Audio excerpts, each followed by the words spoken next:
Итак, у нас сегодня история грустная, печальная, долгая и веселая, полная надежд и разочарований. О маленьком мальчике, эльфе, который стремился познать мир через лук, через природу. Через пластиковую карту не получилось, потому что доната нет. Короче, сегодняшнее видео, всем доброго времени суток, конечно же, касается лучника и его подклассов. Друзья, всем привет. А, Так, не будем мы сейчас растягивать, что и как вообще, в двух словах. Я знаю, комментарии будут, либо вообще на стриме просто спрашивать. Как тебе лук? Как мне лук? Мне не зашел, в двух словах. Люди разные, кому-то нравится, кому-то нет. Мне не понравился. За первый профу заранее говорю, геймплей максимально скучный, максимально неудобный, некомфортный, не, как сказать, фановый. Вторая профа в корне все меняет. А, да, меняет в корне, но вот это послевкусие, когда вы жрали, ну, испорченные продукты, определенное количество времени, у вас рецепторы притуплены, и вы пытаетесь что-то нормальное уже получить, и как-то вы еще не отвыкли от прошлого. Поэтому что и как. О двух билдах. Первый профы, второй профы. Первый профы Соколиный глаз. Второй, не знаю, как хотите называйте, лесник, друид, сумонер. Я буду называть его сумонер. Ругайте, да, может не сумонер, а друид, как удобно. В любом случае это будет правильно. Если по игре, то это призрачный волк, получается. Вроде в профи так было написано. Играю я уже на протяжении недели со старта сервера. Это 7-й сервер, кому интересно. Кто следит за стримами и подписан на канал, и вообще все зрители знают. Многострадальческий персонаж. Очень сильно нам на старте и вообще дальше не повезло с петами. Потому что петы не те, которые я хотел бы. Я про компаньонов. Соответственно, этот билд особенно на старте. И вообще, я думаю, все тоже. Но этот класс очень подвязан был к именно, по моим ощущениям, еще раз добавляю, по моим ощущениям и по моему опыту, компаньонам. Почему? Потому что компаньоны очень большую долю нанесения урона, контроля и вспомогательных процессов имеют в геймплее, что в PvE, что в PvP. Соответственно, у вас их нету. Ну, как вам могут ответить, откуда у тебя, у меня никак не получается? Ну, это рандом. Да, с этой игрой практически все так связано. Рандом. Так, суть не в этом. Класс, подкласс. Первое. Стартовал и начинал, соответственно, мы, когда уже 38-й левел, все знают, получаем профу. Профа, Соколиный глаз, самая первая профессия, первый подкласс. Что касается ПВЕ.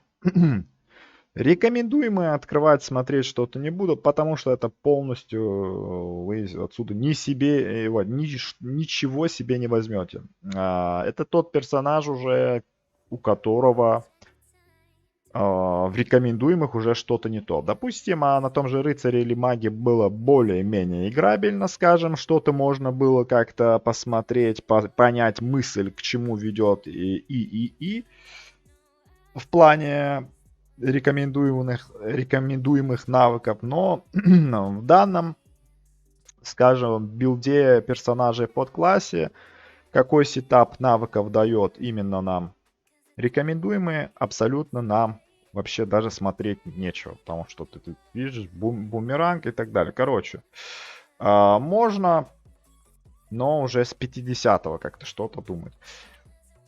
Сейчас у меня, ребят, 53-й левел, 60 очков. Актуален билд под это время, под эти очки. И дополнительно следующая раскачка, что дальше, я буду в конце билда говорить. Вообще персонаж что из себя представляет, как он позиционируется, пару слов. ДД, не ДД, саппорт, не саппорт, вообще кто такой? Да, первая профа это ДД, можно сказать, да, full ДД, но с большим но. Очень требователен к команде, прямых рук и позиционирования в бою. Если вы ждете, команда говорит, ты лучник, почему ты там не помог, почему ты там не аннигилировал всю команду, мы умирали, это совсем не к этому персонажу. Абсолютно не к этому персонажу. Burst дэмэджа тут нету. Нюками ты персонажей противника не закидаешь, что касается первой профы. Глядя на пассивки, сразу в первую очередь, когда я посмотрел, сразу высвечивается один момент. Высвечивается момент тот, что этот билд больше подвязан на то, что у вас будет высокая скорость атаки, и который, соответственно, нам будет скейлить урон, то есть стакать урон. От чего? За счет скорости атаки больше атакуем, а наши клоны, плюс которые будут призываться с 53-го левела, и, соответственно, больше дамажем, плюс какой-то увеличение урона по целям, некий дебаф есть, дальше скажем, и кое-какие механики. В основном урон с руки и вспомогательные скиллы для этого урона. Это как позиционируется этот персонаж. Ни в коем случае это не персонаж, который прыгнул, ворвался, дал раскаст, убил чувака. Нет. Правильная позиционка, смотрите, вылавливаете момент, настреливаете, пытаетесь убивать и этот. Насчет мобильности. Мобильности класс очень хорош. По выживаемости выше среднего в плане. Мобильность помогает за счет этого навыка, который нам даст возможность, уникальнейшую возможность, снимает эффекты обездвиживания и оглушения. Запомните, снимает обездвиживание и оглушение. Поймали в контроль, нажали, прыгаем. Что касается вот этого. Ладно, что касается навыков, по порядку. По порядку я не буду подробно вчитываться в каждый навык про цифры и так далее. Где есть ключевые моменты, напоминаю, я на это буду акцентировать внимание. Первый навык с малым кулдауном, обычный навык, ниже среднего урон. И тут основная особенность, что здесь пассивка, которая запрещает целям, по которым мы попали, регенерировать, лечить себя. На первом левеле это 2%, и с левелом прокачки, сейчас вспомню, 2,4, насколько я помню, с левелом прокачки 2,4, то есть 0,4%. То есть на единичку можно взять, если вы в команде играете, там сильные хилы, вы знаете, против кого играете, можете его взять в единицу, как бы вкинуть туда, чтобы иметь дебаф. Но это PvE билд, это не к этому. На первой странице мы должны взять суммарно 25 очков, чтобы открылась у нас вторая страница доступ, чтобы мы могли уже качать. Соответственно, мы имеем 25 очков, которые минимум должны сюда вкачать, что нам профитно. Прыжок и так далее нам не нужен, поскольку PvE мы статично в основном на рейнже стоим, бьем и наносим урон. Это наша задача в PvE. Следующий скилл. Вот это. Очень хороший скилл. С хорошей областью действия. Бьет по площади. Вот стрелы эльфийские. Видите, множество стрел падает. Соответственно, урон неплохой у него.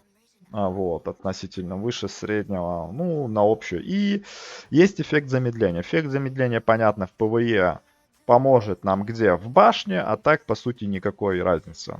У нас не урон. И самое важное, что здесь? Здесь нам нужна пассивка. Пассивка уменьшает у целей все виды защиты на 10%, ребят.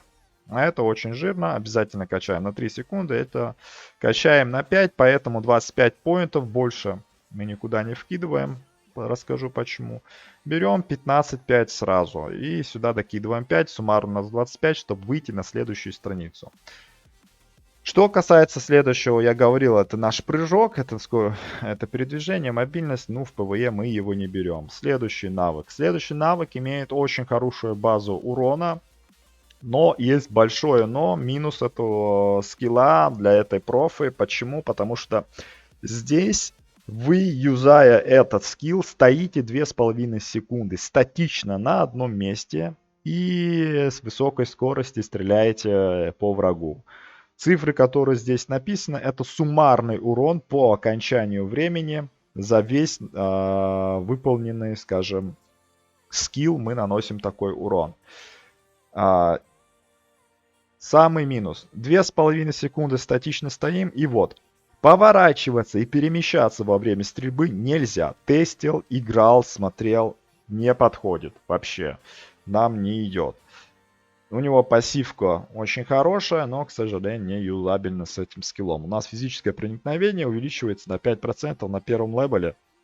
Ход прокачки, сейчас я вспомню, 2%, насколько я помню, потому что на максималке, по-моему, 10 было, но не суть. Физическое проникновение дает. Следующий скилл у нас называется Соколиный бумеранг. Мы его тоже не используем здесь, хотя его можно было бы вкачать и в 5, допустим, за место вот этого скилла, но, соответственно, то, что здесь кулдаун на 15 и просто 5 поинтов кинутых сюда, мы ничего не даем. Вообще механика скилла юзается по земле якобы бумеранг мы кидаем, 2 раза он по целям бьет на пути туда и обратно, и после имеет откат 4 секунды, чтобы заюзать этот скилл еще раз. С пассивки, пассивка интересная, но не в этой профи, мы не будем его использовать. Позже узнаете, почему он интересный, но в другой профи.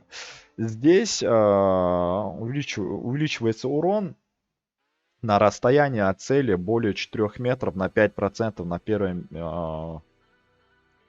на первом левеле. Это интересно, это круто, но есть но. Чаще всего многие цели будут сближаться, не всегда будет эффективно на полноценно работать этот скилл. Плюс здесь суммарный урон хороший, но вы не можете, допустим, как здесь в скилле, допустим, взять вот эту пассивку и сразу же взять повторно дополнительно от пассивки скилл. 4 секунды должно пройти. Так что в этой профи его я не применял. Я еще раз напоминаю для людей, которые любят, вот я считаю вот так лучше, а вот так лучше. Да, это мой опыт, это субъективное мое мнение. Это то, как я разобрался и как мне больше подходило, как я вижу этого персонажа. Потому что это по 12-15 часов в день в течение недели именно этот персонаж. Поэтому я знаю, что я говорю, и возможно, в каких-то ситуациях что-то по-другому будет лучше, но самое оптимальное вот я вам рассказываю. Следующий скилл нам ПВЕ абсолютно не подходит. Этот скилл максимально контроль. Имеет урон средний и, соответственно, контроль. О нем подробнее в PvP билде. Все, берем 25 очков, чтобы открылась следующая страница, 38 левел у нас и так далее. Но мы разбираем сейчас 53 левел, потому что нам нужна обязательно восхождение, нам нужно обязательно ястребиный глаз, небесный охотник, и, соответственно, мы, чтобы имели возможность максимально эффективно прокачать. На следующей странице у нас очень интересные пассивки, с помощью которых мы уже сразу понимаем, к чему клонят разработчики и в чем же сила этого, скажем, персонажа и подкласса, куда на что надо обращать внимание. Соответственно, здесь мы обращаем внимание, сразу же в глаза бросаются 2 навыка пассивных, которые нам намекают, что мы будем с руки наваливать за счет пассивки, которая нам даст скорость атаки, и за счет пассивки, которая нам увеличит урон от обычных атак. Но по порядку сверху вниз. Первый навык, который нас встречает при пробуждении, громовой сокол. Сразу обращаем внимание, что у первого и у второго. Первый громовой сокол. Запоминаем, сокол пассивка. Это ключевая пассивка в этом билде. И второй навык это стрела сокола. Оба навыка имеют приличный кулдаун. 25%, 25 секунд и 20 секунд. Вот. Про первый навык, что он из себя представляет? Очень крутая механика, очень интересная механика. Все очень красиво расписано. Но есть большое но. Большое но, как и во всех навыках крутых, здесь шанс подробнее срабатывания очень низкий, 10%. Шанс срабатывания чего? Что делает этот навык? Это баф, мы юзаем его. Юзается он на 10 секунд. Вот на вас висит баф, и вы получаете ускорение, да. Скорость обычных атак увеличивается на 16%, и с вероятностью 10 при попадании у нас имеется эффект сокола, который может прокнуть с шансом 10% и нанести вот этот урон. Урон там, конечно, когда прокает сокол, очень крутой и флотовый, и в процентах, вы сами подумайте, с обычной тычки прокает сокол и наносит вот этот урон. То есть он может прокнуть несколько раз. Вот, соответственно, мы его качаем обязательно, тем более это ПВЕ, в течение 10 секунд. Единственное, что нас здесь смущает, что нам не нравится. 10% шанс, но это мы будем уже на 50 плюс левеле исправлять. Позже скажу как. Или давайте сразу, раз скилл мы сразу разберем. Пассивка его. Снижаем кулдаун, ничего особенного. На первом левеле 1.4, level grade 0.4 секунды на каждом левеле добавляется. Так что посчитайте. За 5, 0.4, 4 на 0.4. Так, ну на 3 секунды вы можете снизить кулдаун вот этого скилла, которого 25 секунд. Как мы будем после 50 левела делать этот скилл играбельным?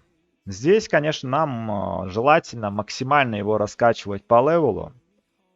Верхний порог, основной скилл, баф наш. Почему? Потому что он нам, чтобы побольше давал атак спида, то есть скорость атаки. Но с левелом грейда у нас 0,5% лишь добавляется, поэтому, конечно же, поинты он жрет. Но желательно, конечно, его выкачивать. На данном этапе сколько поинтов хватает, вот оптимально вот так прокачано. И дальше расскажу про скилл на 50 плюс левеле, что мы имеем и что мы будем делать. У нас открывается очень прекрасная пассивная способность, называется дикость, которая напрямую касается пассивки, механики сокол. Здесь даже подписано, кто не догоняет, о чем речь. Увеличивает вероятность активации сокола на 12% на первом левеле. Чтобы нам качнуть его на второй, а мы его будем качать, он нам обязательно нужен. Сначала поднимите громовой сокол на 6 левел. Соответственно, нам нужно поднимать... у нас-то поднято, просто у нас поинтов не хватает. Можно было один поинт, допустим, где мы не вкачали. Вот отсюда забрать и вкинуть сюда. Почему? На это будем обращать внимание, потому что мы будем как раз-таки решать тот момент, вот это неудобство, минус этого скилла, мы будем пытаться улучшить эту ситуацию. Ситуацию с чем? У нас 10% шанс, а эта пассивка влияет на нее, то есть добавляется к этим 10 еще 12%. Это уже 22% шанс. Соответственно, нам очень важно его тоже раскачивать. Но мы его не можем раскачать выше, пока у нас здесь левел маленький. Соответственно, мы качаем этот скилл и, соответственно, усиливаем шанс.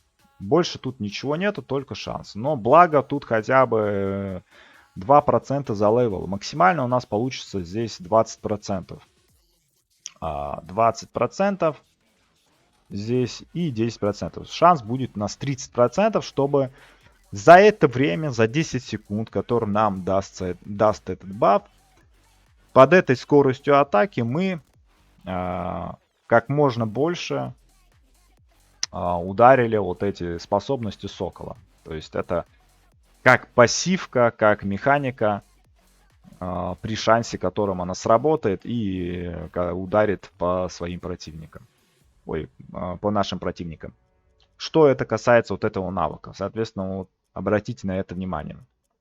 Здесь можете отсюда взять поинт, пожертвовать отсюда. Это я что-то не досмотрел. С этого навыка. Нет, с этого мы не можем забрать. С этого... вот. Пассивки можете забрать. 1.8. Просто на первом левеле оставить пассивку вот эту. На снижение. Лучше вкинуть 2% сюда. Чтобы шанс увеличить. Потому что, скажу вам так, ребят. Как она работает? Работает она криво. Криво в каком смысле? За весь баф он может вам раз, два, три может прокнуть. А может и не прокнуть. Полностью этот скилл, получается, у вас подвязан на рандоме. Поэтому, чтобы он эффективно работал, мы максимально пытаемся сделать так, чтобы у нас была скорость атаки была максимально высокая. Поэтому нам очень важен левел этого скилла. Нам очень важно левел этой пассивки, удар ветра, который что нам дает? При использовании навыков и при обычных атаках с вероятностью 18% скорость атаки увеличивается на 26% в течение 4 секунд и кулдаун 10 секунд. Очень часто прокает. Получается, мы без пассивки, когда она не прокает, находимся 6 секунд. Вот.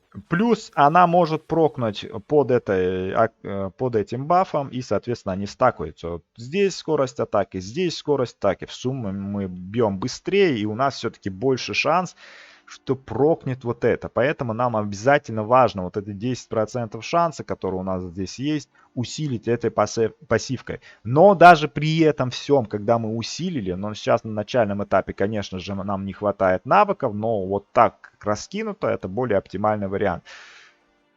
Даже вот с раскачкой вот такой не так часто прокает. Бывает за всю пассивку там раз прокнет, а может и не прокнуть, не удивляйтесь. Потому что шансы, рандом, извините меня, но это ничем не объяснимо. И природу рандома пока что никто еще не раскрыл. И нельзя ее посчитать в процентах никак абсолютно. Здесь может написано быть 30%, а может вообще за весь баф ничего не прокнуть. И кто говорит, у меня нормально прокать, я не знаю, что у тебя. Окей, значит, у меня не прокать, значит, у меня проклятый аккаунт. Можете посмотреть, зайти на стримы на всех.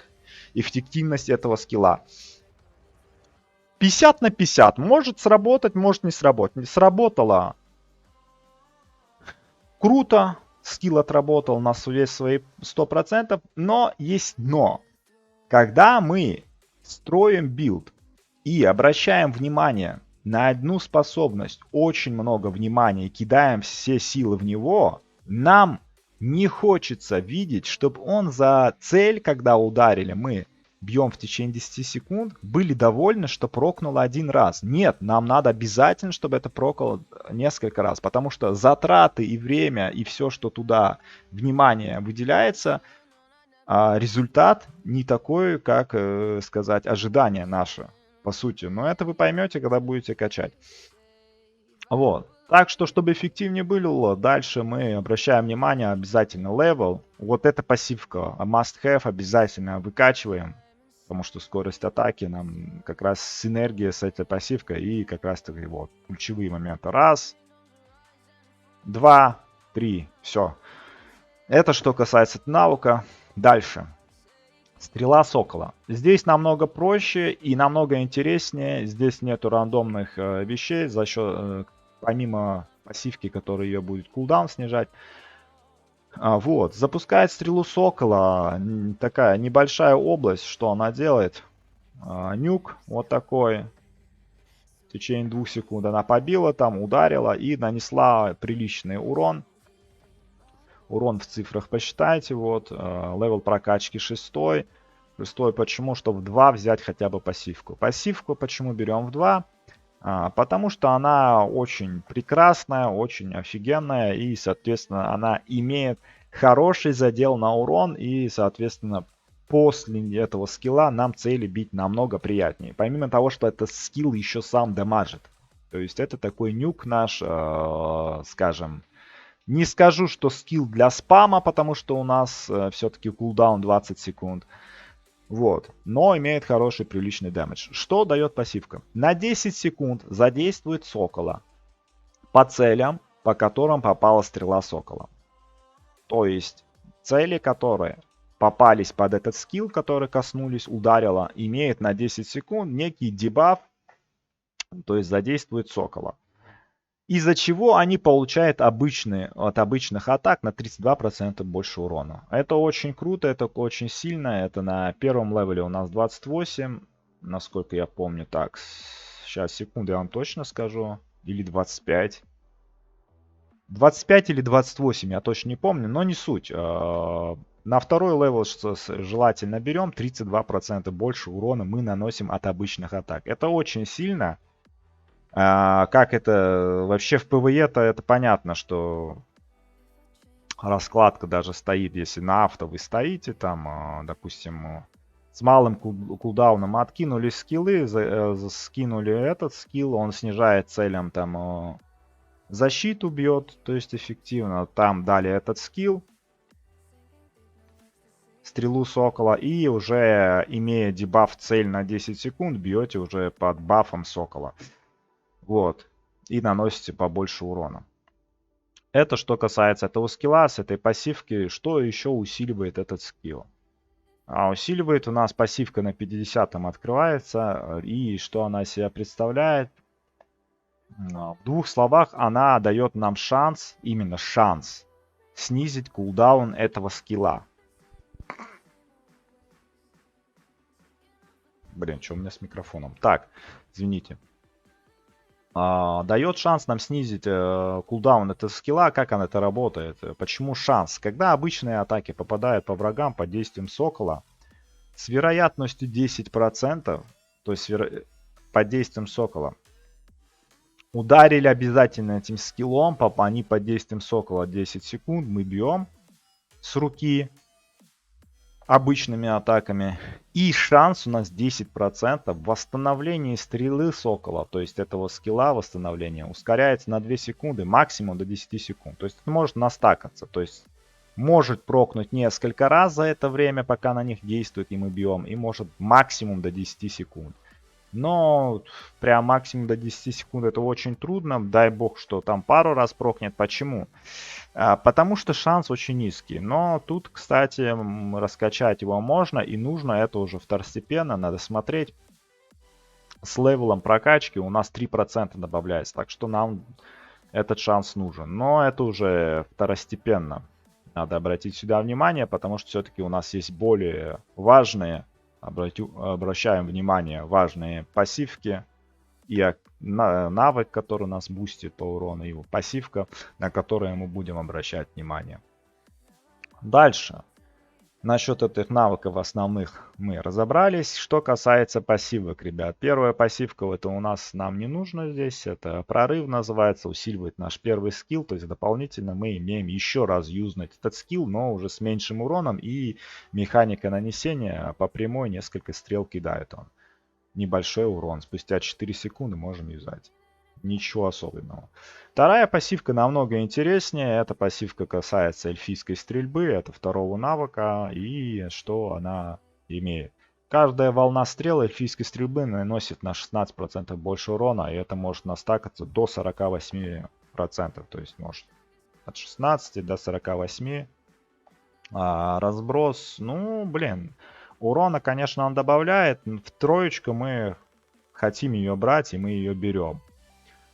Можно и в максимум выкачивать. На начальных этапах даже 3 это очень много и сильно, потому что у нас все-таки поинтов не хватает. Дальше что мы смотрим? Пассивка, очень сильная пассивка, которую тоже мы будем наряду вот с этой, как мы добьемся, пытаться выкачивать. Обычные атаки охотника наносят на 7% больше урона. Это второй левел. На первом левеле мы имеем 5% больше урона от обычных атак. И мы вкачиваем обязательно на 2 левела. Почему? Почему именно на 2 левела обязательно? Поинтов нету. Все прям туда не вкидываем сразу. потому что скорость атаки будем в первую очередь. Но в 2 надо. Почему в 2? Рассказываю. На первом левеле 5%, на втором левеле 7%, а после второго левела с каждым левелом по 1%. Понимаете? То есть профитнее нам на 2 как минимум взять, потому что 2% разброс, то есть более-менее, а дальше уже мы жадничаем и по 1% получать с поинта пока что на ранних этапах не хотим. Поэтому в 2.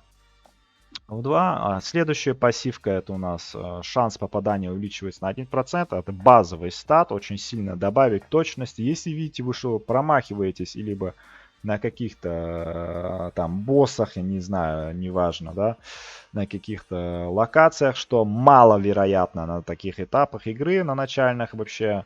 Но если видите, что часто промахиваетесь, можете даже в единицу взять, вы увидите, что разница будет небольшая, но я не заметил таких проблем и вообще пока что игнорим ее. Может позже против игроков кто-то будет упарываться в уклон, вот тогда можно будет применить это. Либо когда у нас поинтов уже вкачано в нужные скиллы, и мы добиваем туда. Что касается этой пассивки, я не рассказал, потому что это полностью касается PvP скилла. Мы здесь его никак не применяем. То есть это контроль. Про эту пассивку я говорил. Это у нас с обычных атак и от навыков есть шанс срабатывания, соответственно, баф, который мы получим на скорость атаки и на 4 секунды с кулдауном 10. И вот желательно нам выкачать до 10. За левел прокачки у нас 1% добавляется к вероятности. То есть у нас на 18% и очень часто прокает. Нормально. Вот. На этой странице, что касается PvE, разобрал. Здесь мы шанс добавляем. Здесь мы добавляем шанс снять кулдаун, снизить. И вот самая такая пассивка, которая на 53-м левеле уже будет, как сказать, нормально так добавлять урона к нашему билду, к нашему персонажу. Не очень хитрая механика, очень простая, но очень эффективная. Каждое попадание с вероятностью 19% на 4-м левеле вызывает эльфийского клона, то есть нашего клона, нашего персонажа, который выполняет одну дополнительную обычную атаку по цели. Атаки клона могут вызывать те же эффекты, что и обычные атаки. Понимаете? То есть эффекты, которые имеют обычные атаки и основа, имеют и клоны. Это очень круто. Плюс у нас как его, очень часто прокает он за счет ускорения, за счет пассивки. Все на скорость атаки. Чем больше бьем, в плане быстрее бьем, тем выше шанс, что прокнет этот. 19% на 4-м левеле, левел грейд 1% на левел. На данном этапе с такими поинтами нам в 4 плюс-минус 5 поинтов достаточно на 20%, но уже наряду с этими пассивками, с этой и этой, нам надо будет еще позаботиться о ней и выкачивать этот поинт тоже. Но не забываем, что здесь и про этот навык нам надо помнить, что их тоже надо выкачивать. Выкачиваем по кругу, либо добавляем по чуть-чуть. Вот. Это что касается вот этих атрибутов. Остальные мы не касаемся. Нам не интересны. Это у нас скорострельность, которую мы не применяем. Это у нас для PvP, который мы будем применять. И, соответственно, возвращение сокола тоже. Что касается бумеранга. Пассивка, которая дает нам +1 ко всем атрибутам. Это уже когда мы все навыки, все пассивки мы используем в билде замаксили, мы уже вкидываем сюда поинты. Потому что на данном этапе все-таки силу будет иметь именно наши способности. Способности как нюки, то есть скиллы, которые мы можем спамить, либо те же какие-то пассивки, которые будут увеличивать, неважно, нашу деф механику или защиту, вне зависимости от класса. Это что касается ПВЕ, ребят. Здесь есть много объяснений, вариаций, как это все делать и почему я так подробно объясняю, потому что этот персонаж того требует. Предыдущие были совсем и проще, если честно говоря, и в геймплее, и вообще во всем. Что касается ПВЕ. Практически мы все скиллы рассмотрели и разобрали в ПВЕ. В ПВЕ здесь все намного проще и понятнее. Но в ПВП все иначе. Ребят, максимально все иначе. И, соответственно... Так, водички глотну. И, соответственно, у нас что в ПВП. Извиняюсь. Забыл добавить. В ПВЕ. Что касается. Для прохождения башни, ребят, тут придется в ПВЕ менять пару скиллов. Обязательно берем прыжок, чтобы вас там не шотнули сразу. Там можно было отпрыгивать, бегать, крутить, кайтить мобов. И берем контроль. Контроль и прыжок. Скилл здесь также вымакшиваем. Здесь уже берем на свое усмотрение. Можно с этим сходить, вымаксить, да, кстати. И с этой пассивкой по максимуму, с клонами, чтобы эффективнее было проходить. И, соответственно, эту пассивку мы берем в 3-4. Здесь ускорение также берем и здесь. То есть поинты остальные вкидываем раз-два в эти пассивки и вот в эти пассивки. Это что касается башни. Пока не забыл. Так, ПВП, ребят. ПВП мы сейчас меньше времени займем. За счет чего? За счет того, что мы уже прочитали, и вы уже знаете, какие поинты, какие пассивки, какие навыки активные, что как умеют. Здесь все понятно, ребят. Я сейчас расскажу об одной вариации, которой все-таки на котором остановился, но я играл разными вариациями. Кто не верит, стримы на канале сохранены, все можете посмотреть. Я и поиграл разными вариациями, с разными рандомными чуваками, столько горел, все это было, с разными вариациями. И самый оптимальный, на котором я остановился, который плюс-минус для меня лично был играбелен и эффективен, и это, кстати, показывал и в бою, и вообще это видно. Я вам сейчас это расскажу. Это мы, конечно, эльфийскую стрелу брали на первых этапах до 50 левела прыжок просто в единицу, но потом на 50 я взял в 3.1, объясню почему, сразу забегая вперед, потому что на 50 левеле откроется пассивка. Когда мы сделали прыжок, у нас есть эффект замедляющей стрелы, то есть в течение 10 секунд при попадании по цели, когда мы выстреливаем, мы замедляем цель на 40%. Такой еще дополнительный, скажем, контроль. Поэтому я здесь взял 3.1. И здесь у нас 3.1, чтобы, соответственно, у нас взять пассивку обязательно. Вот.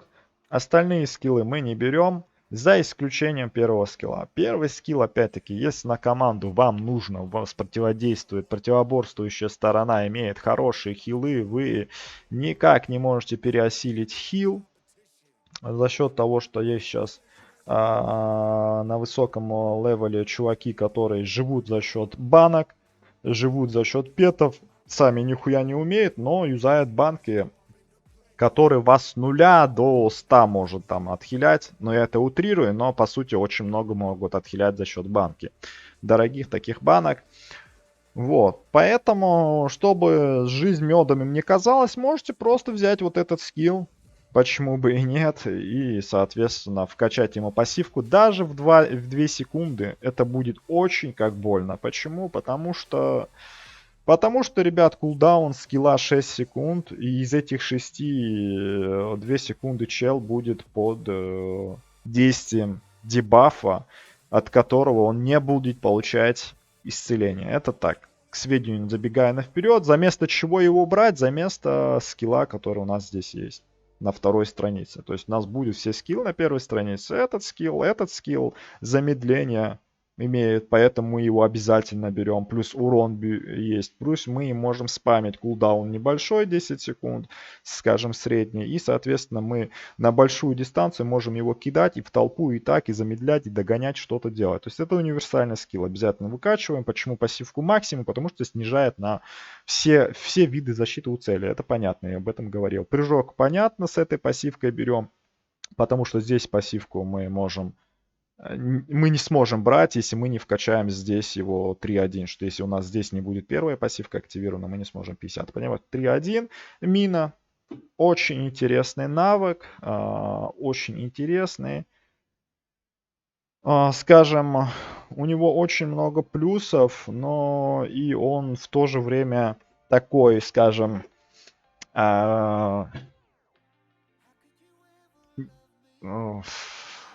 в реализации не очень, не всегда он в реализации прям такой, скажем, интересный. Но о хитростях. Вообще, что из себя представляет этот скилл? Этот скилл мы, чтобы вам было приятно лицезреть дистанцию этого скилла. Вот дистанция этого скилла, практически в упор. Стоим к цели, мы уязвимы. Нам нужно, короче, мы подбежали, либо прыгнули. Дали скилл, застанили. Не застанили, обездвижили. Это разные вещи. Обездвиживает цели, наносит небольшой урон. Обездвиживает цели на 2 секунды. И пассивка просто увеличивает урон, наносимый этим скиллом. Что спасает этот скилл и почему мы этот контроль вынуждены брать? Потому что нам контроль нужен и потому что мы мобильные. Прыжок у нас с кулдауном 10 секунд. Будем туда-сюда бегать, прыгать постоянно. Как бы стараться выцеплять какие-то заблудшие цели, где-то кого-то обходить, прыгать за спину, может быть, станет там что-то делать. Обездвиживает на 2 секунды цели, но есть прекраснейшая пассивка, которая вообще весь этот момент исправляет. Эта пассивка на единицу вкачанная, мы больше и не качаем его. Может потом, позже мы его будем выкачивать. Эта пассивка спасает весь геймплей за этого персонажа в PvP. Весь геймплей. Если бы не эта пассивка, ребят, я бы не знаю. Вот это вот, подходить к цели, кидать вот в упор практически, поверьте, не... как сказать, не из приятных моментов. Вас могут в этот момент зафокусить, что угодно. Чем дальше вы находитесь от цели, чем меньше вас заметно, тем лучше. Для вашего персонажа также важна позиционка, как, допустим, геймплей за мага или чего-то. Ну, понятное дело, что по мобильности этот чар будет мобильнее, чем маг, за счет того, что мы можем выходить из-под контроля. Это ключевой момент.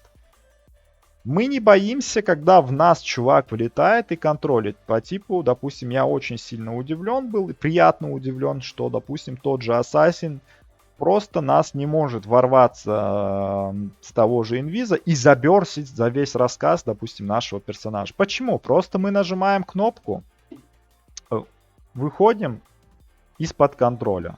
Нажимая прыжок, мы снимаем с себя эффекты замедления, обездвиживания, и, соответственно, мы еще можем из стана выйти. Так мы можем еще, отпрыгнув, ему рассказать вот так и так далее. Ну, можем еще ему развалить лицо настолько же, сколько он с рывка нам развалил. То есть там уже чувак будет думать, дальше преследовать эту цель или нет. А за все это время, что я сейчас сделал, кулдаун пойдет, у нас останется там 4-5 секунд. То есть мы еще помансили, у нас опять он откатился. До фулл раскаста противника он у нас опять и мы можем вообще далеко дальше уйти. Плюс у нас замедление хорошее и так далее. Поэтому этот скилл вот так, и мы вот так себя чувствуем. Спасает этот скилл что? Я что-то отошел от этого. Спасает этот скилл, вот эта пассивка, что она делает? Следующая обычная атака после юзания вот этого скилла магнитной мины. Следующая обычная атака, она выстреливает обычной атакой, мы бьем и имеет тот же эффект, что оглушающая стрела, то есть срабатывая в течение 10 секунд, оглушает цель на 2 секунды. урон оглушающей стрелы равен 150% урона обычной атаки. То есть наша обычная атака, просто которую мы вот автоатакой, которую бьем, вот выстрелили, это обычная атака, только усиленная на 150%. Наша с руки вот эта обычная атака вылетит с усилением 150%. Как это выглядит? Это выглядит вот так. Теперь наблюдайте. Опа, видели? Рейндж точно такой же. Не, ну, как в обычных атаках. Видите, рейндж? Вот до цели. Вот. Эта цель будет на такой дистанции. То есть вот и вот стан. В чем вопрос? Почему спасает этот скилл? Мы порой в опасных моментах можем не подходить к цели, как я делал во множестве боях вообще против каких-то серьезных оппонентов, которые на вас наседают. И можете там, не добегая, видеть, либо я в пустоту куда-то давал, допустим, этот скилл, и у меня заряжен, и 10 секунд у меня есть время. Видите, следующее нажатие станет качественно на 2 секунды. 2 секунды это очень много, это очень хорошо, это очень круто. Это не секунды, не полторы, 2 секунды. Это качественный, четкий стан, но в соло-цель. Соло-таргет, очень неприятный, очень большая дистанция. Вы можете так ломать строй, не обязательно кого-то фокусить. Допустим, сюда кого-то кинули, видите, там за спиной что-то они стоят, бьют, можете допрыгнули в него, дали удар, отбежали, то есть его остановили, вернулись к своим помогать. Вот такой геймплей за персонажа. Это что касается насчет этого стана. Обязательно его берем, то есть эти навыки мы обязательно берем. Здесь мы ничего игнорировать не можем. То, что у нас сейчас здесь на этой странице вкачано, это все играбельно, и это нам обязательное. Передвижение, мобильность, наш сейв нужен. Его можем игнорировать? Нет, нельзя. Контроль можем игнорировать? Нет, нельзя. Что насчет этого скилла? Это универсальный скилл, имеющий в себе контроль замедления, только урон и, соответственно, за счет пассивки усиления этого урона. Других вариаций здесь нет. Что на второй странице, за место чего-то его брать, ну, такое себе. Есть вариации, за место него взять, вот, допустим, вот это. Но, ребят, таким образом у вас персонаж фулл будет только бить практически с руки.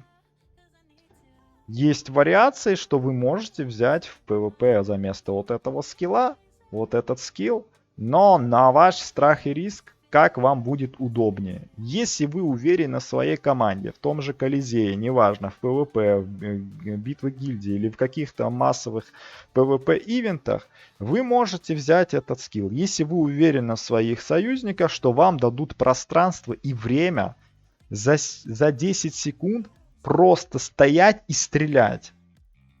Почему я говорю за 10 секунд просто стоять и стрелять? Потому что он действует 10 секунд, баф, и мы должны максимально отыграть этот скилл. Почему? Потому что двигаясь, прыгая, уворачиваясь, попадая под контроль, зная, что кто-то нас гоняет, там какой-то син, убегая, но мы нажали эту кнопку, не получаясь бить под этой кнопкой, это провал. Это неэффективно. Это ситуативный скилл. Максимально зависит от того, как вы будете позиционировать. Максимально будет зависеть, как будете вы в команде чувствовать и стоять. Максимально будет зависеть то, как вам даст противник время. Даст ли он время вам бить. То есть 10 секунд это еще, как сказать, в идеальных условиях с максимальной прокачкой надо побить им, чтобы вот, кстати, иметь макс профит. Но есть но. В любом случае, если даже его пассивка Сокола не прокает, мы можем сказать, чувак, мы его можем взять, это ускорение скорости атаки, баф, когда нам нужно, чтобы у нас чаще прокал двойник. Я полностью согласен, но есть одно но. Мы можем взять, скажем, такую небольшую замену в виде этой пассивки, которую мы максимально выкачиваем, которая тоже у нас очень часто прокает, и мы так или иначе под скоростью атаки стоим. А здесь не факт, что мы нажмем, что мы в этот момент не попадем под контроль. Да, можем ждать, и противника выцепили мы или кто-то другой, неважно, мы выцепили, там, застанили его, опрокинули стан, такое, знаете, нажали скилл и начали разваливать его. В бою же совсем иначе. Все зависит от того, как вам дадут это использовать. Поэтому тут уже на свое усмотрение, ребят, смотрите. Можете заменить, взять его, но за место чего его брать? Либо за место этого скилла, вот этого. Эти два скилла мы абсолютно не можем трогать, вообще никак, потому что без них PvP у нас нету. Единственное, масс PvP можете поле битвы пойти без этого стана, я не знаю, что-нибудь просто любой другой нюк взять, да, издалека что-то накидывать, как вариант. А так, если вас ворвутся, вы будете с припущенными штанами стоять и плакать. Поэтому этот скилл тоже нужен. Этот мы тоже не можем игнорировать. Соответственно, что? Мы, типа этот, ну, блин, это наше откидывать вот как раз-таки спам скиллов, потому что у нас и так нету практически таких скиллов. Поэтому мой выбор все-таки сделан был в плане вот этого навыка. Из того, что я в PvP играл, это максимально комфортный, удобный сетап вот таком пока что. В дальнейшем, чтобы вот этот скилл использовать в PvP том же, на таком левеле очень мало поинтов, поэтому нам нужно больше поинтов. Почему? Его, чтобы использовать и пытать удачу свою, все-таки приятнее будет, когда эта пассивка будет хотя бы в максимум. Вот это. С его шансом. И, соответственно, сюда поинтов будет вкачано побольше и кулдаун. Потому что кулдаун этого скилла мы снизить не можем, а он кдшится целых 25, мать его, секунд. Ну, понятное дело, что он 10 секунд сам висит, но 15 секунд. Вот. Не факт, что мы из этих 10 секунд будем бить. На начальных этапах этот скилл вообще не рассматривается, ребят. Даже не смотрите в его сторону. Только в ПВЕ. Вот, поэтому сделан выбор вот под этот скилл. Вообще, как это выглядит, никогда первым не встречаете. Можете там отзонить, кинуть скилл, там все бегут, там идут, вот замес начинается или что. Или кто-то ворвался, ждете, допустим, застанили, подошли, да, или издалека. Вот. Началось, допустим, кинули и вот обозначили. И начали с руки бить. Под соколом, под этим дебафом вот этого скилла. Я вам рассказывал то, что усиливает наш урон от обычных атак по цели, когда этот скилл попал по людям. Им очень больно. Эту пассивку мы берем. Можно F3 взять. Здесь я что-то жадничал, на 4 взял. Можем F3 взять.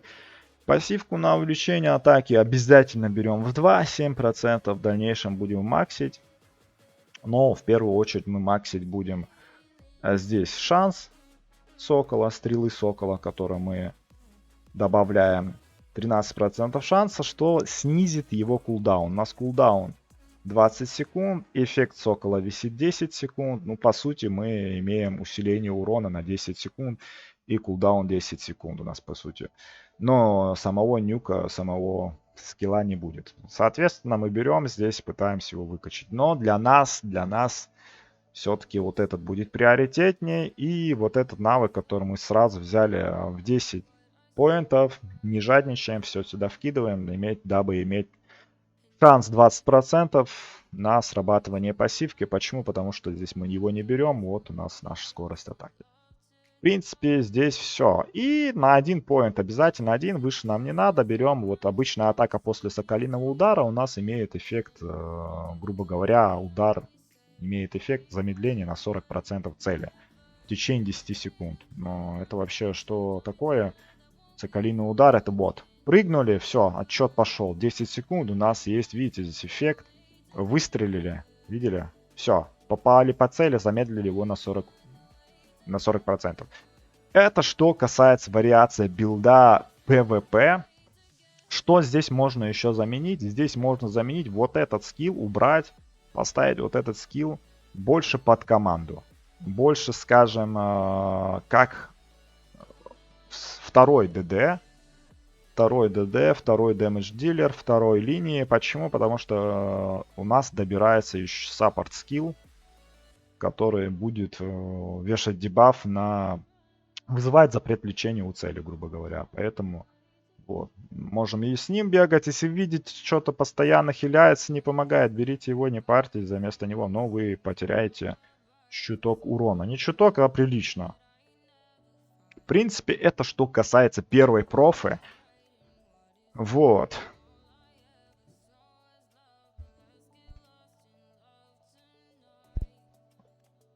Так. Первая профа. В целом, ребят, как геймплей за эту профессию «Соколиный глаз»? Мне, если честно, это как, знаете, как натянутая струна. Вот вы как натянутая струна на этом персонаже. Для меня это так. Я лучников очень люблю. Мне нравится, потому что из всех чаще всего персонажей, которые я играл, всегда это были либо вары, там маг, либо лучник. Но по большей части это были маги и лучники. Но здесь он интересно сделан, но на начальных этапах и на данном этапе все-таки геймплей, ну, лично для меня он не был фановым. Как, допустим, даже на том рыцаре, как бы он мне не нравился бы, что они с ним, как они здесь сделали, все равно на нем было фаново играть. Весело. Даже при проигрыше как-то. Здесь ты постоянно как натянутая струна. Ты прям за каждую мелочь пытаешься зацепляться и что-то сделать. Именно за первый проф вот такой геймплей был. Лично мне, мое мнение, опять объясняю, ребят, субъективное мнение мое. Мне не зашел геймплей за эту профу. За этот класс. Если бы возможность была заменить класс, я бы сменил класс вообще без разбора. Просто сразу сменил бы на какой-то класс. Лично для меня. Да, он хороший, да, он может навалять, да, но вот это вот... нету вот этой, как сказать, динамики, что ли, в скиллах, что ли, потому что все-таки у него урон отличается от других персонажей. И все-таки тебе постоянно надо двигаться, позиционировать себя так, с руки где-то что-то там потыкал, убежал там потыкал, здесь подфоксил что-то. У вас геймплей такой, муторный. Он скучный для меня. Я не знаю, может это типа что-то схожее, как Assassin, только рейнджовик. Все, я думаю, в этом плане я все сказал. К этому не будем возвращаться. А в плане второй профы. Что у нас второй профы? Окей. Ну что, потратим наши кровные алмазы. Сейчас, секунду, на свиток я сменю профу, и мы быстренько разберем, ребята. Ребят, вообще за полчаса можно уложиться. Вот мы в один билд могли бы уложиться в одну профу. Ну да, блин, 50... круто, 57 минут идет. Ясно. Но во второй будет тогда меньше времени. Потому что она гораздо проще в понимании и, соответственно, она более приятная.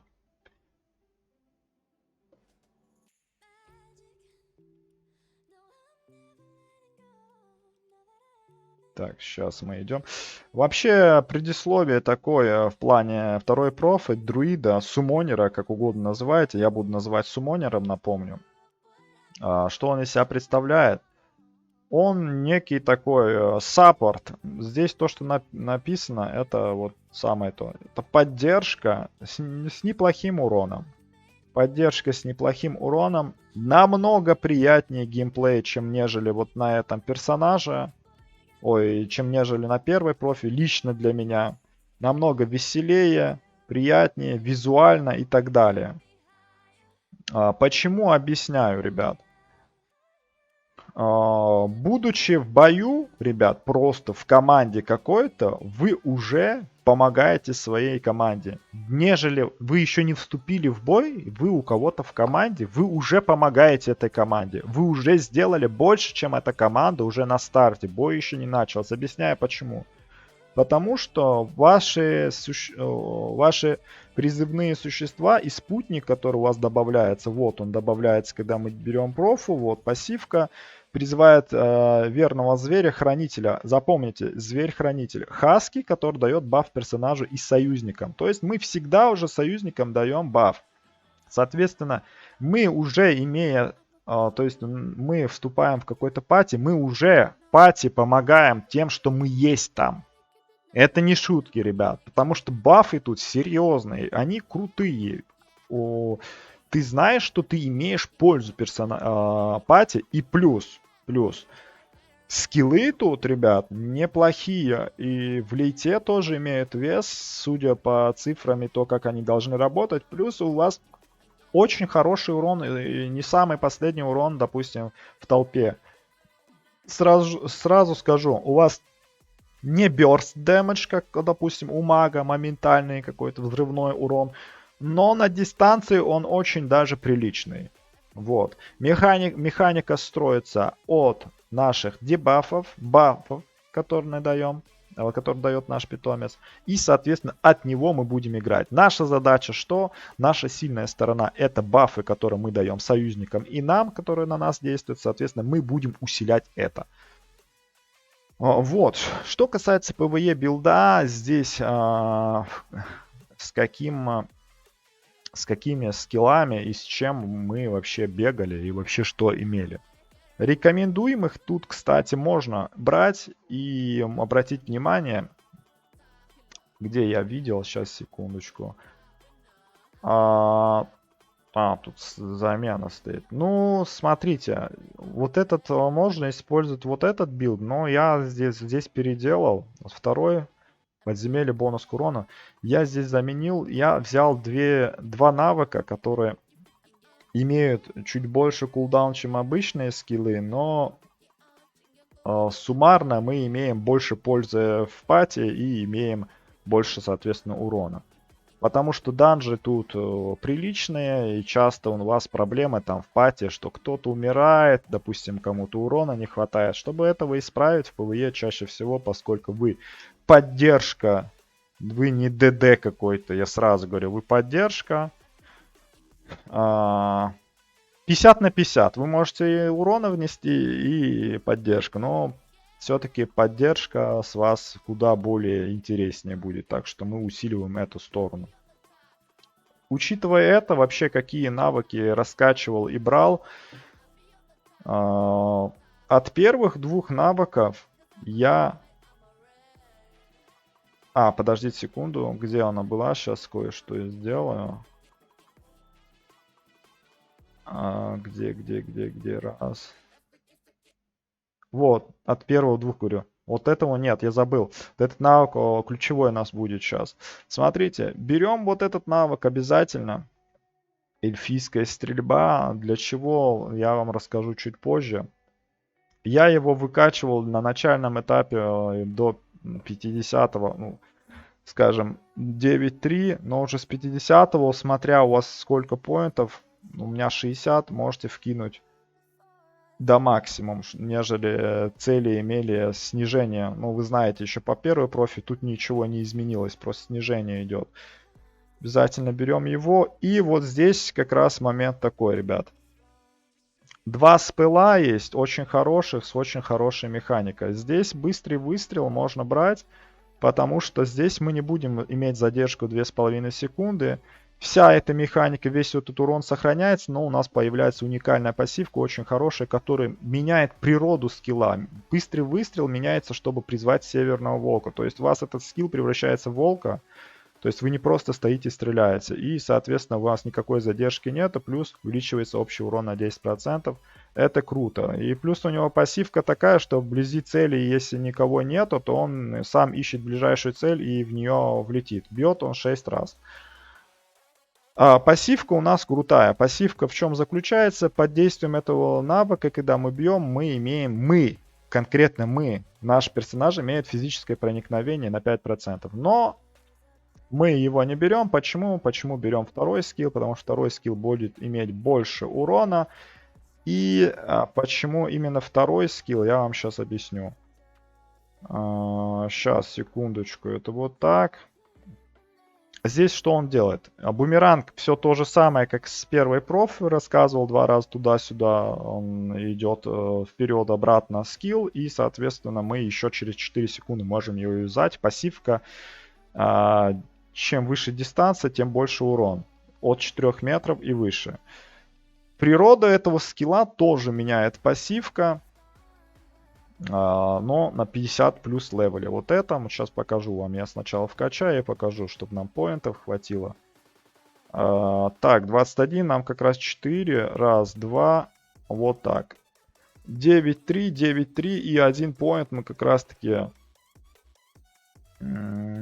сюда можем вкинуть, чтобы выкачать потом в дальнейшем в перспективе. И берем вообще вот эти два скилла. Что это делает? Вот самое интересное с этого начинается. Здесь я, конечно, попытаюсь по-быстрому объяснить. Первый навык усиливает нас, грубо говоря, на урон. Имеет колоссальный урон этот скилл. Так, я не помню, насколько его выкачивал. Сейчас я для начала просто их в 3 выкачаю, чтобы мне поинты не забыть. Что он имеет? Имеет баф на урон. Срабатывает он не сразу. Имеет задержку срабатывания 1,9 секунд. Вот видите отсчет. Выстрел пошел. Все. Баф сработал. Баф. Урон увеличен на 9%. То есть это урон наносит в сумме так на пути короля. Если будет нанесен удар только одному врагу. Особое внимание. Восстановление ускоряется на 5 секунд. На боссах этот скилл кдэшится максимально быстро. У него кулдаун 30 секунд. В финальной вариации, как я буду сейчас прокачивать, у вас кулдаун этого скилла будет около 20 секунд. Вот. Допустим, соло цели, когда вы бьете где-то в данжах, в основном босса бьете, да, или по одной цели попал этот скилл, кулдаун будет снижаться. Больше другого эффекта тут нету. И большой урон. Пассивка. При использовании волчьего лыса Зверь-хранитель увеличивает урон, который наносит команда. К этой команде также вы относитесь. На 9% в течение 8 секунд. Это очень круто. То есть у нас этот баф действует 8 секунд. КД этот будет скилла 20 секунд. По сути мы постоянно, ну сколько мы, 11-12 секунд будем только без этого бафа. Вот. Поэтому обязательно их берем. Дальше. Что касается эльфийской стрелы. С вероятностью 13% на первом левеле ускоряет восстановление волчьей атаки, ребят. Почему мы вот этот берем? Это синергия, этот скилл синергирует с этим скиллом. Усиливает. За счет чего? Он дает нам возможность снизить кулдаун респауна этого скилла. Этот скилл один из основных наших скиллов. Этот скилл, которым мы будем и в PvP участвовать, что-то делать, и в PvE. 24 секунды кулдаун скилла, и нам не очень приятно. Поэтому сейчас я вам расскажу, как это работает. Вообще сам скилл что делает? Вызывает беспощадного волка в указанную область. При призыве, при приземлении этого волка, вот. Бам. Нанес урон. Видите, есть фиксированный урон. Это как нюк. Как скилл. Нанес урон. Вот такой приличный урон. Достаточно неплохой. Волк существует 10 секунд. По сути 14 секунд кулдаун получается. Нанося вот такой урон с руки. То есть волк имеет свой урон с руки каждые 2 секунды. Да, не так часто бьет, но чуть попозже расскажу, что он будет делать. Вот. И самая вкусная пассивка. Когда мы призываем этого волка, он нам дает эффект Зверь-хранитель, о котором я вам говорил, запомнить, Хаски. Дает эффект именно защиты от всех видов, увеличивает защиту от всех видов защиты команды на 10% на 8 секунд. Это на первом левеле вкачки. Мы его будем качать до 2, до 3, желательно хотя бы на 2. 13% шанс. 13% снижения все виды защиты будет. На всю команду, на нас и на всех. Действует 8 секунд. Увеличение урона на всю команду. Увеличение всех видов защиты на всю команду. И это не все, ребят. Я вам серьезно говорю. Просто вы, находясь в пати, вы будете уже иметь плюс. Никакие претензии к вам никогда не должны быть. Вообще никогда. Это самый охеревший саппорт в этой игре.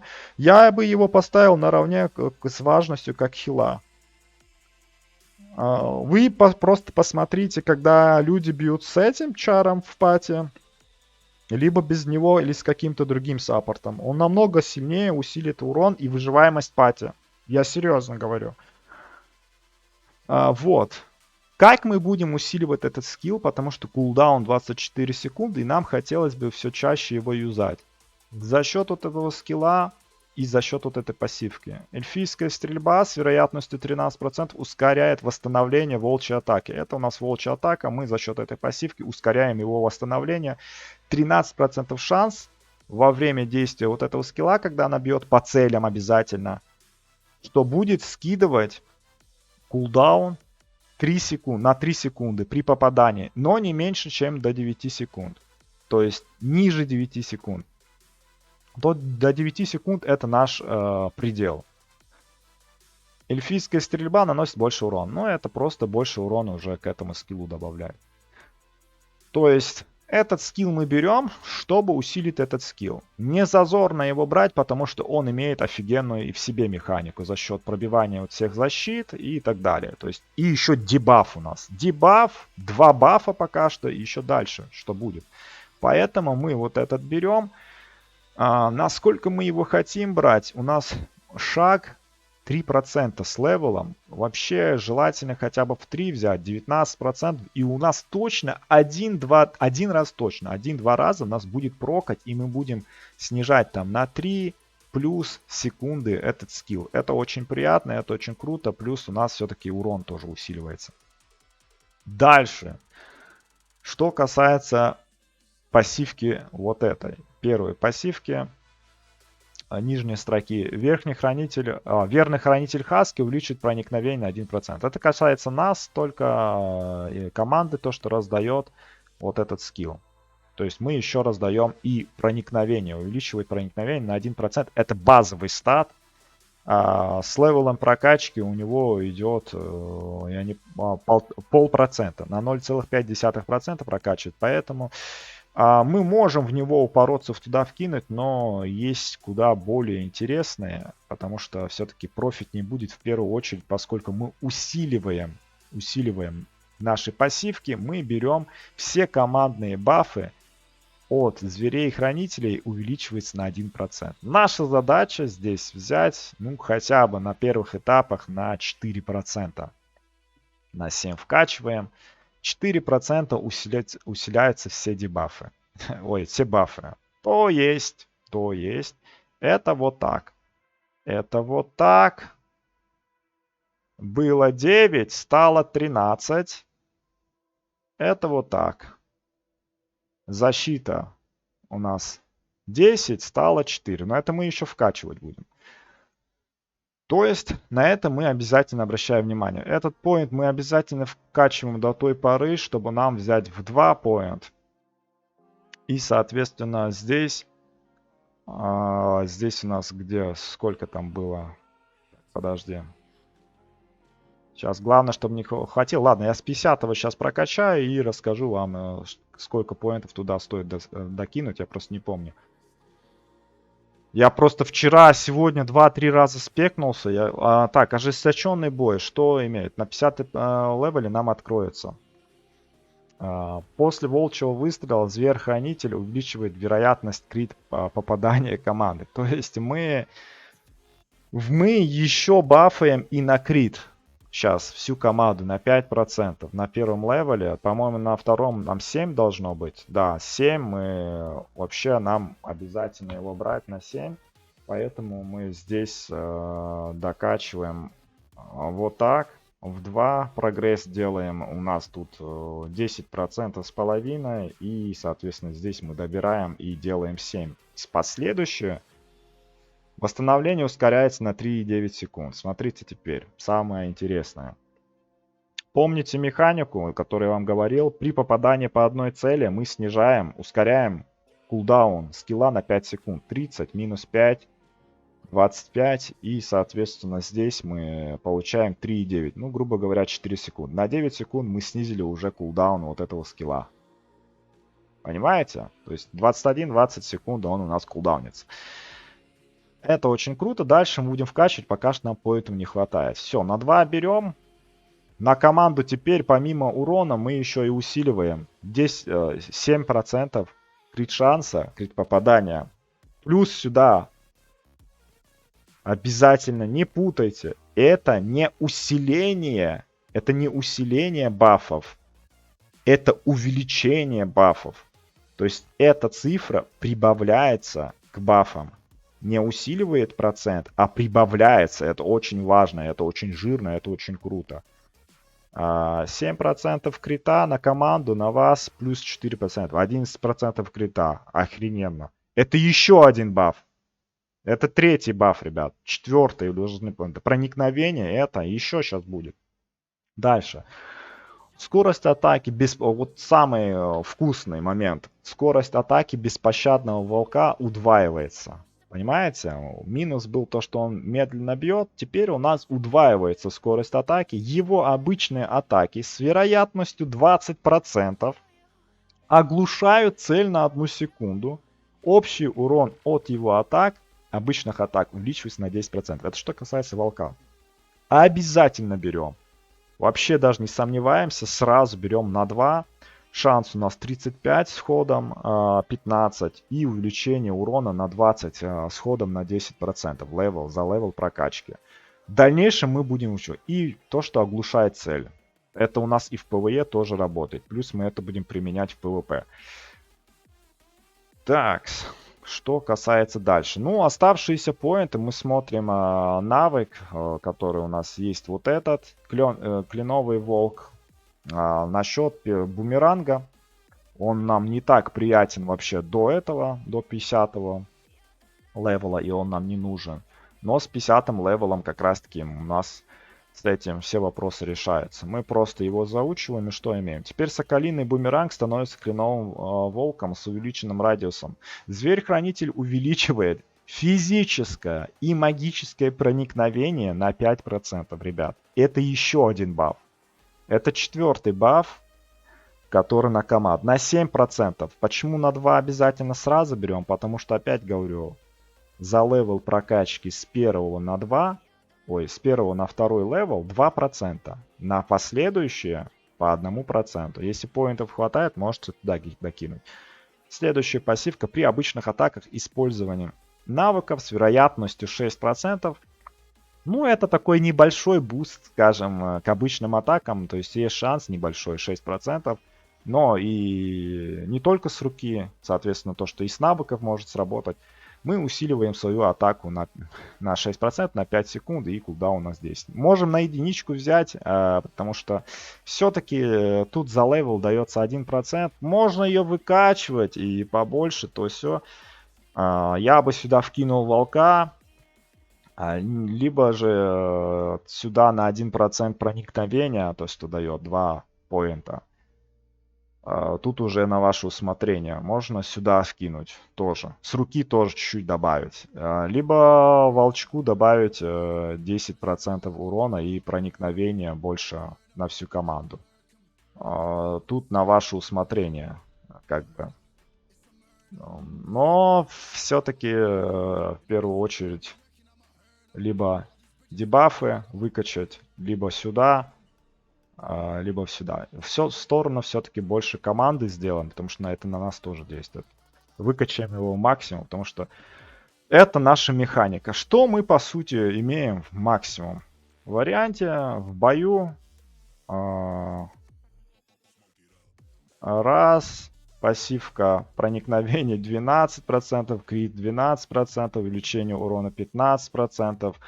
И защита 18%. И эти все бафы висят на вас и на ваших союзников. Вот он какой этот билд вообще в ПВЕ. И вообще какая расстановка должна быть. Тут момент важный. С самым высоким кулдауном первым стоим, потому что если на автоатаке стоите, чтобы он юзался первым. Потом призыв волка, следом идет стрела. Почему? Чтобы стрелы бьют, и у нас шанс есть как раз-таки этот призыв волка снизить кулдаун. И, соответственно, потом бумеранг. Ну, не бумеранг, а кленовый волк. Это что касается ПВЕ. Блин, ребят, что-то видео затянулось. Но я не знаю, это никак не сократить, ребят. Вот это все, что говорю, для ребят, кто хочет узнать и не знает об этом, это никак не упустить. Да, Б, А, И я не могу сказать, поэтому об этом всем приходится рассказывать. Фух. Так, дальше пошли ПВП. Насчет ПВП, ребят. Насчет ПВП. Все, как я брал, сейчас я возьму. Я брал вот этот спел. Не буду уже зачитывать, что. Мы берем эльфийскую стрельбу. Понятно, по каким причинам. У нас контроль в нем и так далее. Прыжок мы берем. Насчет прыжка у нас какое? Зверь-хранитель да, прыжок мы в пассивку берем 3.1. Я помню, почему, объясню. Почему в 3.1? Потому что на 50 левеле у нас будет очень крутая пассивка. При использовании него мы ускоряем скорость движения всей команды на 3 секунды. И мы под хорошим бустом передвижения двигаемся. Очень мобильные становятся. Ну, на 30% усилить мобильность своего персонажа. Я думаю, это прилично. Следующий вариант. Мы можем взять мину в урон. В контроль. Либо же мы можем взять на урон какую-то вещь. Тут уже на ваше усмотрение. Я покажу, как я же в PvP бегаю. Я бегаю без мины. Почему? Потому что мина здесь абсолютно имеет другую и механику. Здесь нету для мины пассивки, которая будет издалека помогать станить противника. Потому что вы практически будете всегда контактировать с вашим противником. То есть, потому что дистанция мины не такая уж высокая. Но у мины есть... Тут другая механика, скажем, неплохая механика. Она может еще один раз сработать с увеличенным уроном. И с шансом 100% оглушить цель на 2 секунды. То есть она обездвиживает цель на 2 секунды. И, соответственно, еще раз может сработать. Шанс 100% оглушить цель на 2 секунды. Это круто. Но я все-таки выбор сделал в сторону другого скилла, более мне помогающего и который все-таки будет давать побольше бафа. То есть я взял Соколиный бумеранг через 50-ю пассивку Кленового волка, через которую мы будем играть. Что он дает, я вам уже рассказал. Берем его, раскачиваем в 9.3 и, соответственно, идем сюда. Здесь я первую пассивку, первую активку я не беру волчий выстрел по причине какой я вам уже говорил. Или не говорил, напомню то, что здесь он кастуется очень долго. Хоть и имеет хороший задел, плюс очень высокий кулдаун, ребят. Все-таки мы возьмем больше проверенный вариант, намного эффективнее, который вот лично для меня был...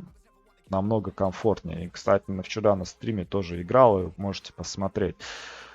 Волчья атака, что касается нее, ее обязательно берем, усиляем команду на деф. Плюс этот скилл, как мы позиционируем, мы ломаем строй противника. Мы призывая этого сумоня, вот этого волчару, мы всегда ломаем строй противника, потому что он в бою вызывает некий дискомфорт. Люди...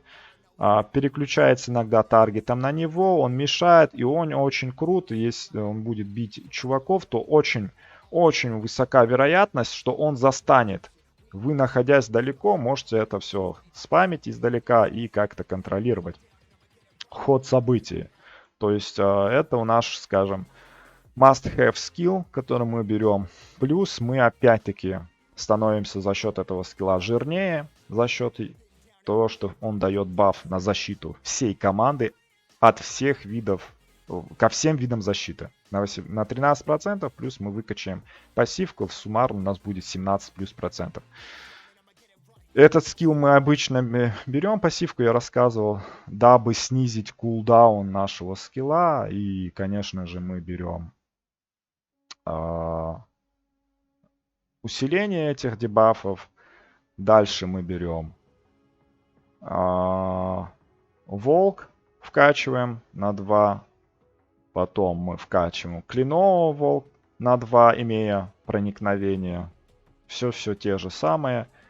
Берем на единицу передвижения, дабы у нас ускорение было. У нас есть 9 поинтов. 9 поинтов, где у нас было? Сейчас, секунду. Здесь мы выкачиваем на 7. Нам не хватит. Так, секундочку. У нас 7, 2 поинта должно хватить. Раз. Вот так вот. На 16% пассивку максимум выкрутить. И, соответственно, 5 поинтов тут уже обязательно вот это докачиваем.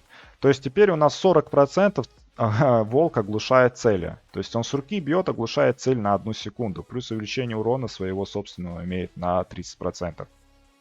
А кленовый, понятное дело, можно выкачать еще пассивку, усилить наш урон, проникновение урона. И, соответственно, все эти дебафы мы можем усилить.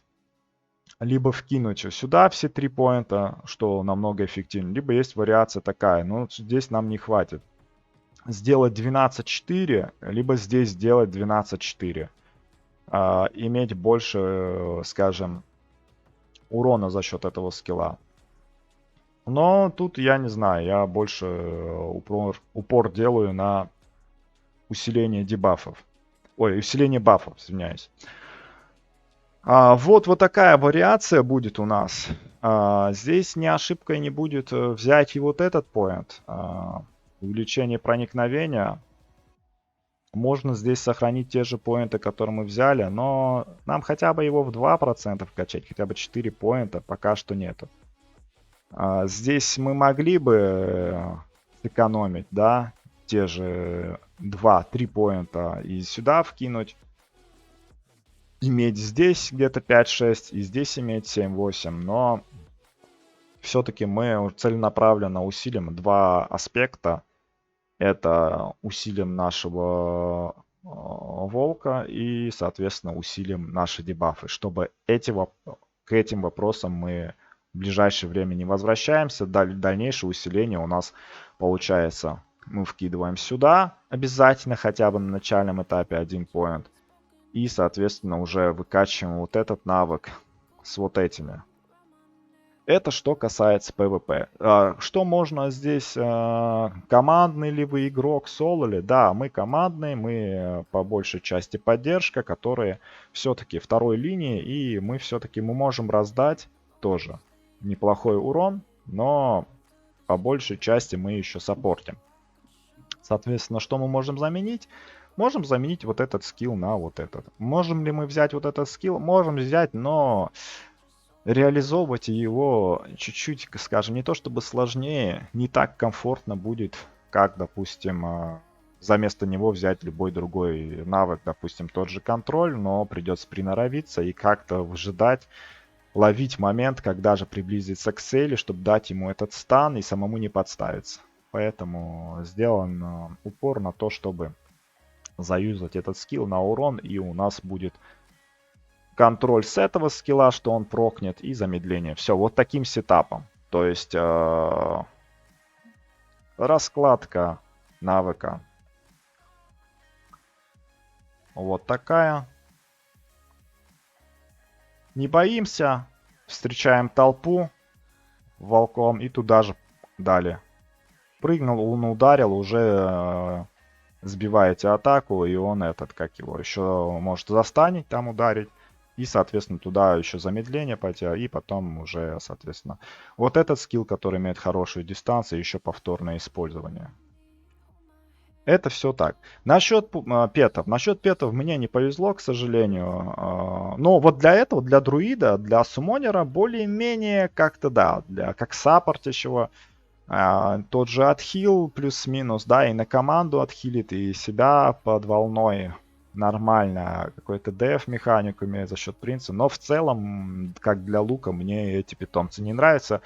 Очень сильно зависишь ты от урона, то, какие питомцы у тебя вкачаны. Если вы возьмете топ 15-20 чуваков, у меня самые худшие, хотя я в эти топ вхожу, худшие питомцы. Мне не повезло, ребят. Я очень много из алмазы крутил, и за все. Мне не повезло, мне не падает. Вот такой у меня трэш. Это больше 200 уже прокруток за неделю сделано. Ну, ничего. 0. Не знаю. Ну, вот так вот. Не повезло. То есть рандом. Рандом, и у вас персонаж не очень эффективный. Вот, ребят, максимально подробно я постарался разобрать все, с чем я столкнулся, как я увидел, как изучил. Через всю эту боль, кровь и пот, вот реально в течение недели столько горел со всего, блин, постоянно вот это Вот, так что я очень старался, надеюсь, вам это понравится. Играть за этого персонажа, вам поможет этот видос, вы поддержите своим царским лайком, там, не знаю, подпишитесь, кто не подписан. Я вижу, многие не, без подписки смотрят. Ребят, вам же не трудно. Если вы смотрите, значит вам интересно, значит подписывайтесь, ставьте палец вверх и колокольчик, чтобы быть в курсе событий на канале. Таким образом вы хотя бы минимально как-то обратите свое внимание. Я пойму, что все-таки стоит дальше продолжать этим заниматься. Вот. Все, а так всем всех благ, всем крепкого здоровья и удачных каток, ребят. Давайте, покеда.